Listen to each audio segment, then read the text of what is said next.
Okay, so as you can tell, I'm going to be showing you some push variations that you've probably never done before. So first off, we've got archer push-ups. This is going to emphasize your chest, and it's also going to work your core in a way that you haven't worked it with push-ups before. If you've never done that exercise, what you can do is go on your knees, and then you can start to practice the technique on your knees, just so you can get a better understanding of the movement and exactly how you should be doing it. It is noteworthy that your arm that is not pushing should be completely straight. You can practice this specific part of the movement, and it will help you to understand the requirements in terms of strength. So you just go down to one side, straighten out the non-pushing arm, and then hold it there.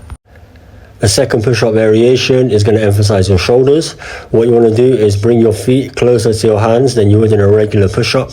This is going to force your hips upwards, so facing towards the sky, and then from there, bring your head out in front of your hands.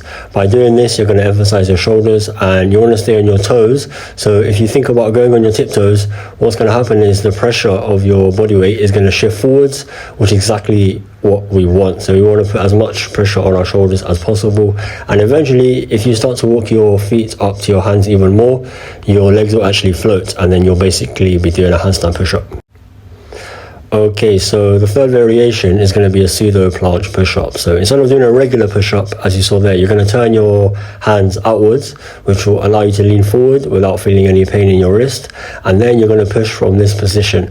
But this is not it. When you get to the top of the push-up, so right here, you're going to push down into the ground with straight arms so that your shoulder blades move away from each other.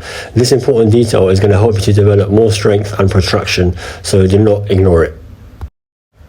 Okay, the fourth variation is a bit of a dynamic move. It's a tiger bend push-up. So what you do is you go down as you normally would, and then you come back onto your elbows and then slide forward again and then push back up.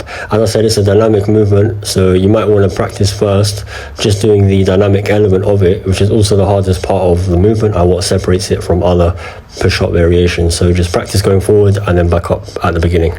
And the final variation is a variation that you might know of already, but I'm going to give you a tip on how you can work up to it if you've never done it before and you want to build up to it. So it's the clapping push-up, and as I promised, if you've never done it before, don't worry about the clap, just work to push your body weight off the ground and let your hands leave the ground. Start there and eventually work up to the clap.